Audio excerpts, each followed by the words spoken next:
বন্ধুরা, আমি 100 দিনের চ্যালেঞ্জ করেছি। শ্রীমদ্ ভাগবত গীতা তোমাদেরকে অধ্যয়ন করে শোনাবো।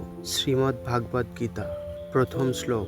শ্রীমদ্ ভাগবত গীতা আসলে ভগবানের গান, বা শ্রীমদ্ ভাগবত গীতা বা গীতা একটি 700 শ্লোকের ধর্মগ্রন্থ। এটি প্রাচীন সংস্কৃত মহাকাব্য মহাভারতের একটি অংশ। যদিও গীতা একটি স্বতন্ত্র ধর্মগ্রন্থ তথা একটি পৃথক উপনিষদের মর্যাদা পেয়ে থাকে, গীতাকে মূলত ভগবানের মুখনিসৃত বাণী বলে মনে করা হয়। ধর্ম, দর্শন ও সাহিত্যের ইতিহাসে গীতা এক বিশেষ স্থানের অধিকারী। গীতার কথক শ্রীকৃষ্ণ ঈশ্বরের অবতার, পরমাত্মার স্বয়ং। তাই গীতায় তাকে বলা হয়েছে শ্রী ভগবান। পর্যালোচনা। এ অংশে গীতার পরিচয়, এর শ্লোক সংখ্যা, উৎস এবং এর স্বতন্ত্র উপনিষদিক মর্যাদা উল্লেখ করা হয়েছে।